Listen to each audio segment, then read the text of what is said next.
相见时难别亦难。小妖为了帮枪玄和风龙订婚了，其实他和风龙对彼此都没有男女之情。小妖在路上偶遇景，情绪忽然失控，只一心逃离他，于是去了离戎族的赌场玩。这是防风北经常带他来的地方，也许他潜意识里在期待一场偶遇。他没想到，原来防风北早就知道他要嫁给风龙了，还恭喜他。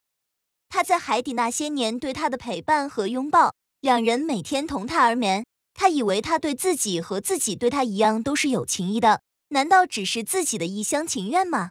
他心中苦涩，他要嫁人了，再多的情丝也要斩断了。这一次，他真的要和他划清界限了，但是还是忍不住最后一次试探他。小妖告诉防风妹说，成婚前他还可以帮他做毒药，成婚后就不可以了。另外，他希望两人能结骨，毕竟和情人二字不搭边的他们之间却被情人骨牵绊着，着实有点可笑。他观察着他的反应，他既没有对情人骨这个名称有反应，也没有反驳他自嘲的话，只是表情变得冷厉了一些。该说的话已经说完了，即使心中再不舍也该分别了。小妖和防风被道别，他却抓住了他的手臂，他失落的心再度燃起希望，期待他说些什么。然而他只是让他陪他吃顿饭，他拒绝不了，只能跟随他去了擅长炖鹿肉的离戎族老头那里吃饭。不久，离戎场带着景也来了，离戎场帮景说好话，还不忘踩防风背。小姑娘，防风背和这熬驴肉的老家伙一样，都不是好货，你跟着他可没意思，不如好好考虑一下我兄弟。我和你说句老实话，防风背的日子都是有今夕没明朝，纵是犯了错的景也比防风背强。小妖听不得别人重伤防风背，生气了，还嘲讽防风背怎么变得那么好脾气了。防风背毫不介意，他说的是实话，我本来就不是适合女人跟的男人，你不是也知道吗？小妖无言以对，满心挫败。是啊，他一直都知道这一点，还是他在自己成为大王姬之后提醒他的，为何自己明知道如此，还是忍不住陷进去呢？防风背送小妖回祝荣府的路上，他感慨到为何找一个人同行会那么难。他说，找个人同行不难，找个志趣相投、倾心相待，能让旅途变得有意思的人同行很难。防风背暗示小妖仅真正把他放进心里，小妖不知道他言下之意是不是说他不该嫁给风龙，问他，他又不表态了。他昏迷期间，他的表现让他以为他至少也是喜欢他的，可是如果真是那样，为何他知道他要嫁给别人，还能无动于衷？还是说，他们之间的关系只是像他所说的，只是无常人生中的短暂相伴，寻欢作乐而已？他猜不透他的心，患得患失的是他，他什么都没有。小妖忍不住提醒他要提防风龙和枪玄，免得身份暴露，看到他盯着自己，生怕自己深藏心底的秘密被他看出来。他连忙岔开话题问卖驴肉的老头是谁。香柳告诉他，那人曾经是蚩尤的部下，冀州决战的幸存者，还说将军最好的结局就是死在战场上。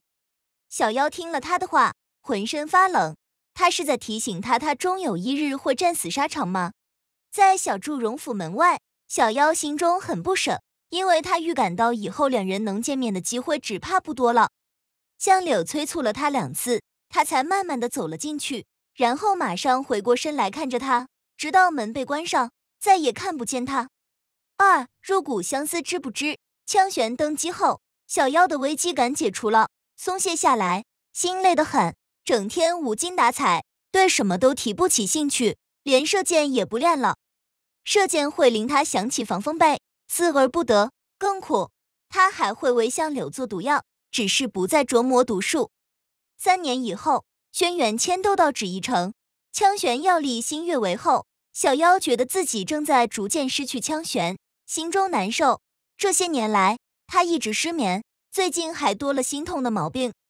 无数个漆黑寂静的夜，痛苦难忍时，因为知道还有个人感同身受，并不是他孤单一人承受一切，就好似有人一直在陪伴他，让他安慰了许多。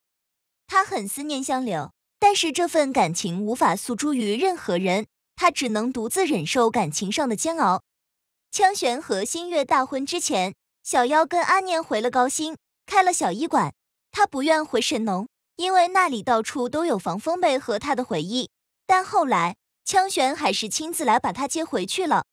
小妖已经4年多没有见过相柳了，可他非但没有忘记他，反而相思入骨了。夜不能寐，精神萎靡，只有在给相柳炼制毒药的时候精神一点。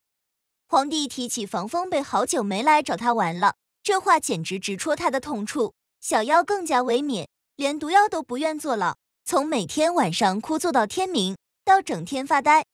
皇帝为了让他振作精神，勾起他学医的兴趣，让他精神有所寄托。就这样，小妖开始学习医术。等不到的等待。2年以后，风龙提出举行婚礼，小妖答应了。皇帝告诉小妖，他曾让枪玄设法招降相柳，只是失败了。他说枪玄已经给了相柳报酬，他不欠相柳什么。小妖早就知道相柳死心眼，一旦认定了什么，不管对错，就算变成魔，化成灰，都绝不会回头。他还在期待什么？此时，小妖已经和相柳6年多未见，但他从4年多以前就搜刮了大量的奇珍异宝，做了一个水晶球。答应风龙成婚后，他找人完成水晶球最后的打磨工序，然后付5倍的钱加急把水晶球送到清水镇给相柳，留言说自己2个月后成婚。这是他最后为他做的毒药，透明的冰晶，里面包裹着一汪碧蓝的海，在悠悠海水中有5彩的小鱼，有红色的珊瑚，还有一枚洁白的大贝壳，如最皎洁的花朵一般绽放着。一个美面的女鲛人侧身坐在贝壳上，海藻般的青丝劈垂，美丽的鱼尾一半在洁白的贝壳上，一半浮在海水中。她一只手抚着心口，一只手伸展向前方，像是要抓住什么，又像是在召唤什么。在她手伸出的方向，一个男鲛人浮在海浪中，看似距离贝壳不远，可他冷淡漠然地眺望着冰晶外，让人觉得他其实在另一世界，并不在那幽静安宁的海洋中。击完水晶球后，小妖去了一趟青丘，没想到在街上偶遇景，他邀请他和意应来参加他和风龙的婚礼，然后他就回高辛待嫁了。静帝是个明白人，他看出来小妖当初答应风龙的婚事是为了帮枪玄，如今枪玄的地位已经坐稳，他希望他能认真的想想自己是不是真的想嫁给风龙，不为别人，只为自己。静帝让他再考虑7天。小妖日日坐在龙骨域外的礁石上，望着蔚蓝的大海，他的心隐秘地期待着香柳会来带他走。7天过去，香柳都没有出现。小妖想，他要么没收到水晶球，要么收到了却对他没有情意，所以才没有出现。不管怎么样，总之他们2个没有缘了，因为他真的要嫁人了。等闲平地起波澜，数次等待落空，小妖不敢再对防风背怀有任何期待了。偏偏他却一袭白衣来到婚礼现场抢婚，搅乱他心的同时让他面临艰难的选择。被高手围困的他无法靠近他，只是一边和人交手，一边一次又一次地教他不要嫁给赤水风龙。自己爱的男子来阻止自己嫁给不爱的男子，但凡换个时间和地点，他都应该高兴的，不是吗？但为什么偏偏要在此时此刻，婚礼正在进行时，让他面临如此艰难的抉择？他现在悔婚，跟一个男人走掉，不仅羞辱了赤水师和风龙，还会令自己名声尽毁。防风背到底是爱他还是恨他？为什么要这样对他？防风背看他犹豫不决，于是拿他当年发过的誓言逼他一把，如若违背，凡我所喜都将成痛，凡我所乐都将成苦。事到如今，那个誓言做与不做，他都太难了。但他不仅欠他一个誓言，还欠他一条命。防风背十分坚决，不肯让步。事到如今，他只能对不起风龙了。风龙看他去意已决，他的自尊，他的自傲，不允许他在满堂宾客前哀求挽留，于是下令放他们走。于是穿着一袭白衣的防风背拉着穿着一袭大红嫁衣的小妖离开了婚礼现场，全场哗然。今朝此为别，何处还相遇？香柳带着小妖回到清水镇，说要住几日。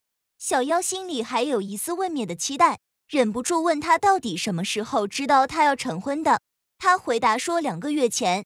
他问他为什么要做抢婚这么极端的事，他不回答。相柳让毁了防风被这个身份的代价来抢婚，从今往后只有相柳那个浪荡不羁、随心所欲、教他射箭、带他在浮世中寻一点琐碎快乐的男子死了。对于相柳或者防风被不过是称呼不同而已，但是对于小妖，那就是能不能爱的区别。他无情地掐灭了他最后一丝幻想。他们在清水镇一住就是1个多月，相柳让小妖出去逛逛，他不愿看到物是人非的清水镇，没有出去，更没有企图逃跑，只是安静地待着，不和他说话。相柳常常会长久地凝视着小妖，小妖有时察觉不到，有时察觉到，却不在意，他由着他看。终于有一天，相柳忍不住用妖术窥探小妖的内心，问他最想和谁相伴一生。可小妖异常抵触这个问题，相柳怕伤到他的元神，不敢再逼他。相柳虽用了妖术，可小妖并非全无知觉。他想问他为什么要问那个问题，却没有问出口，只是说自己好难受，相思入骨却求而不得的这份感情折磨得他很难受。而相柳以为他是说自己身体很难受。第二天起来，小妖什么都想不起来了，因为相柳抹去了他这一段记忆。小妖终于肯出去走走了，他见到年迈的桑田儿，和桑田儿聊天后，茅塞顿开，后悔自己在景的事情上太被动。相柳告诉他，涂山璟用37年的粮草钱和他做交易，要他阻他成婚。小妖听了后就想去找景算账，于是问相柳他什么时候放他走。他说他随时可以走，并提醒他不得泄露防风被就是他。他让他感受到蛊虫引起的剧痛。小妖难受的想，他一直不肯解蛊的原因是不是就是为了掌控他的生死，好要挟他？两人种蛊以来，除非相柳特意让他感受到蛊引起的痛，不然他很少感知到。偶尔蛊虫发作，他也没有深思，就像在海底，两人看着大贝壳，想到曾一起在那里生活数十年的心跳加速。他撒谎骗过，他很快就压制住。这一回，小妖也没有思考为什么相柳能让蛊虫引起他的疼痛。他不明白，这是因为他虽然外表装作若无其事，其实内心因为不得不把自己爱的女人推给别的男人而疼痛着。